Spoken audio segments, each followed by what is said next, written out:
நான் மகிழ்ச்சியை தேடிக்கொண்டிருந்த ஒரு காலத்தில் கடவுள் உன்னை எனக்கு அறிமுகப்படுத்தினார் என்று நம்பினேன். இப்போது நான் மகிழ்ச்சியாக இருப்பதற்கு கற்பனையை கூட பயன்படுத்துவதில்லை. என்னால் உன்னை மன்னிக்க முடியும், ஆனால் உன்னை திரும்ப நம்புற அளவுக்கு நான் பைத்தியம் கிடையாது. ஒருபோதும் என்னால் உனக்கு தண்டனை கொடுக்க முடியாது, ஆனால் நீ விளைவுகளை அனுபவித்துத்தான் ஆக வேண்டும். ஒருவேளை என் சார்பாக கர்மா உன்னை பழிவாங்கினால் அதற்கு நான் பொறுப்பில்லை. பொய்களால் தான் நீ என்னை இதுவரை நேசித்தாய் என்றால் அதை நான் கடனாக வாங்கியதாக கருதி இப்போது திருப்பி செலுத்துகிறேன்.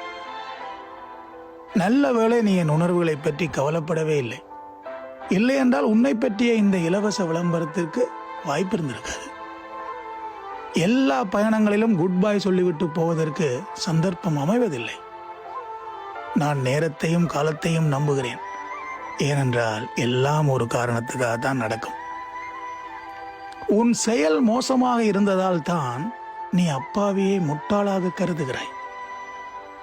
இரண்டு பேருக்கிடையில் ஒருபோதும் தவறான புரிதல் வருவதே இல்லை. எங்கேயோ ஒரு மூணாவது நபர் ஒளிந்திருக்கிறார். உன் கடந்த காலங்களை பற்றி கேள்வி கேட்காமல் உன்னை நேசிக்கும் அளவுக்கு முதிர்ச்சி பெற்ற நான் என் எதிர்காலத்தில் நீ இருக்க மாட்டாய் என்று உணரும் அளவுக்கு நான் பக்குவப்படவில்லை. நன்றி, வணக்கம்.